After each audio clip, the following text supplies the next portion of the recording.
Africa Content TV. Ṣé o understand?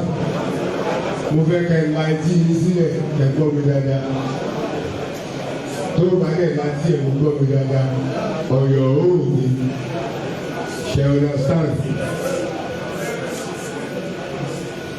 Gbogbo ẹ̀yin ní Márúwá.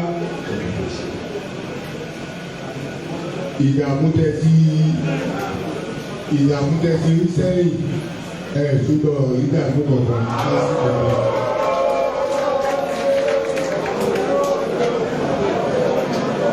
Ìtorí ẹ ti gbàwẹ̀ tó gbàwẹ̀ 30 days lọ.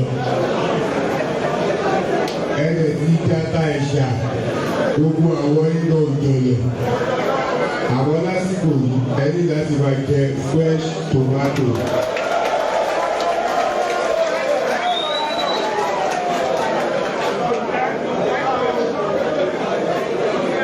Àwẹ̀ òde gbọ́dọ̀ ṣe kí ni àwẹ̀ gbọ́dọ̀ máa báwẹ̀ lẹ́ẹ̀kan fún un.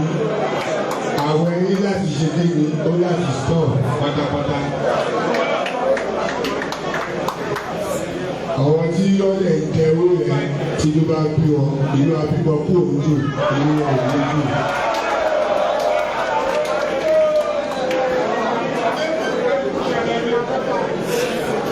Ìjọba ilé-ìlẹ́kẹ̀rẹ̀ kò ń ṣe ìjọba tí sọ́láṣí àmàmà sanwó tán tí treasurer secretary àti owó ọ́fíìsà sóòdù ọmọ sanwó owó tí sọ́láṣí àmàmà ti sọ láti fi ṣe sọ́ọ̀rì ó ti kọ́ pàbùkù sólà ẹ̀sùn.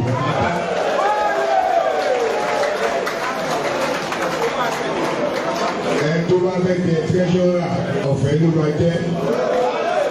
Ẹni tó bá fẹ́ jẹ secretary ọ̀fẹ́ ló máa jẹ́. Ẹni tó bá fẹ́ jẹ finance ọ̀fẹ́ ló máa jẹ́. Ẹni tó fẹ́ jẹ last ẹ̀sùn ìṣòwò yẹn ọ̀fẹ́ ló máa jẹ́. Ìdáko kọ̀ọ̀bọ̀ kò dẹ̀ sí sọ́láṣí àmà tó máa fẹ́ jẹ tó máa sọ 20 million tó máa sọ 15 million tó máa sọ 10 million nígbà owó bẹ̀rẹ̀ lọ́wọ́ ìgbà. Gbogbo sọ́láṣí àmà tó bá dẹ̀ máa jẹ náà iye tó bá fẹ́ ṣe kí ni ta bá fẹ́ gbà lọ́wọ́ ẹ̀ gbogbo ẹ̀yin tó ẹ̀ ṣe àmà ẹ̀ pátá àti sọ́láṣí àmà ẹ̀ lẹ́jọ́ máa jókòó lẹ́jọ́ bẹ̀rẹ̀ ṣe máa pín owó yẹn kò sí pé ẹ̀kọ́ máa sanwó kan á máa wá ṣe kọ̀mìtì kankan ló lọ kí a ti kà.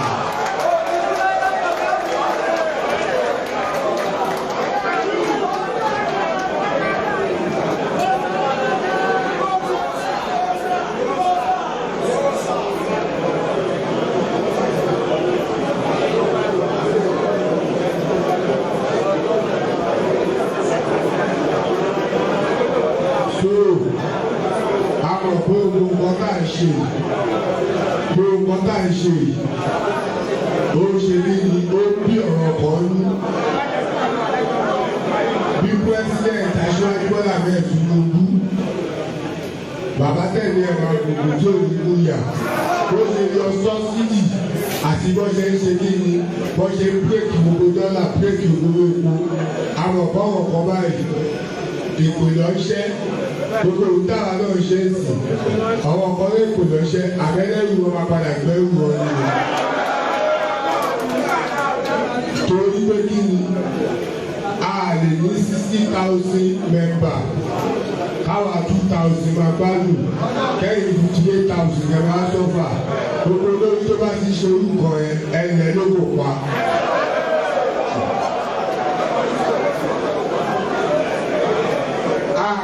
Àpọ̀ tó yí ẹ̀pọ̀ jù wá lọ èèyàn tó ẹ̀dùnkó gbéyàn kan ẹ̀ sọ́dà láàbò ara kó wà lẹ́yìn yìí.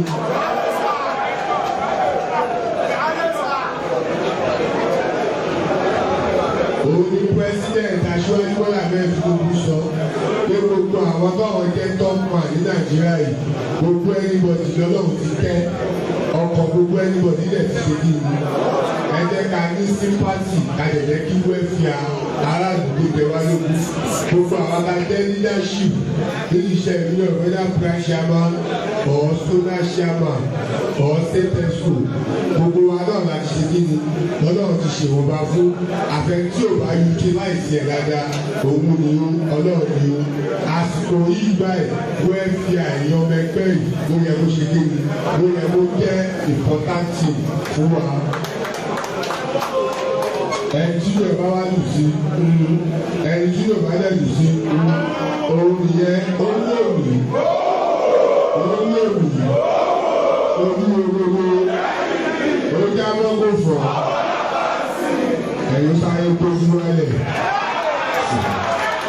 ẹgbẹ́ ojú ẹ̀sọ́kè ẹgbẹ́ sókè.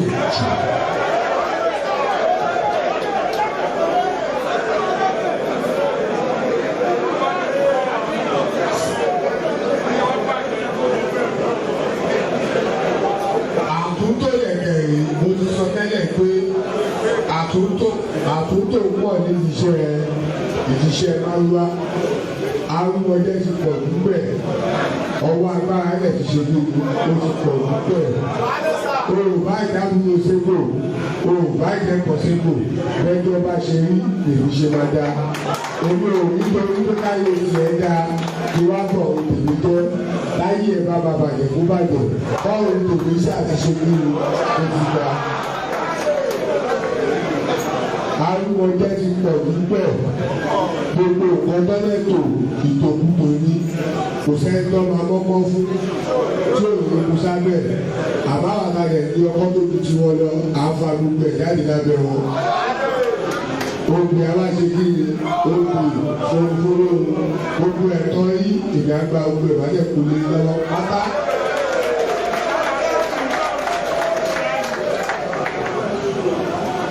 Abadi sọ́ọ̀fù kò ń ṣe pé ọ̀wọ́ kọ́mítì ọ̀lẹ́sẹ̀sì ọ̀wọ́ ọ̀lẹ́gà kọ́mítì ọ̀wọ́ tí ò bójú mu lẹ́gbẹ́ dáwódáwó ìwé ni wọ́n fẹ́ lórí òwò yóò gbogbo ẹ̀ tí ìyàwó yìí sáyọ máa gba gbogbo ìyàwó yìí padà fún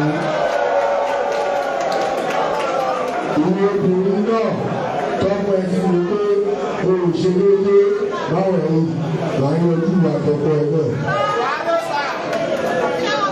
A máa dissolve àkọ́kọ́ ní àfẹ́sùgbọ̀ ẹ̀yìn branch àti unity pátá ẹ̀yìn branch àti unity bẹ́ẹ̀ ṣe ń ṣiṣẹ́ yín ẹ̀yìn máa ṣiṣẹ́ yín lọ bẹ́ẹ̀ ṣe ń sanwó lẹ́ máa sanwó lọ àmọ́ gbogbo ọ̀rẹ́ sòdò wà sóò a máa dissolve gbogbo pátá.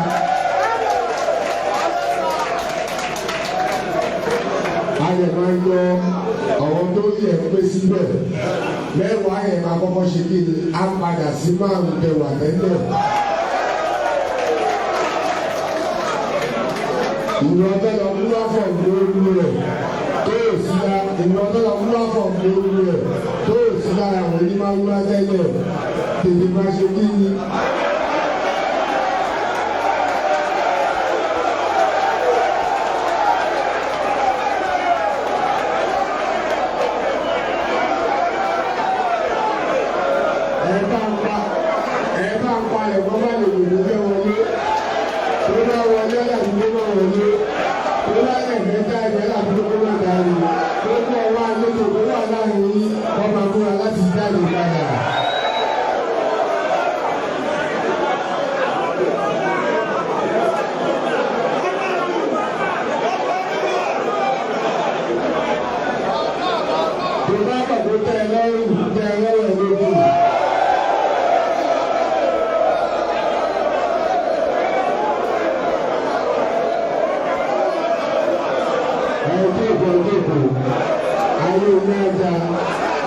Ẹ̀yin báyọ̀ wá ìwúsí òwe lóye máa ń dúró sí àákó ilé ìdí ayọ̀ ìyẹn ẹ̀ka nílà bẹ́ẹ̀ dúró.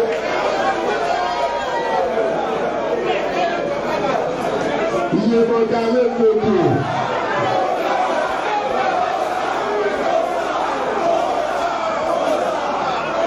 Iye kọjá lókòókò. Ọmọ ẹ̀ka alákòókò bàbá èbúté lọ́kọ̀ iye kọjá.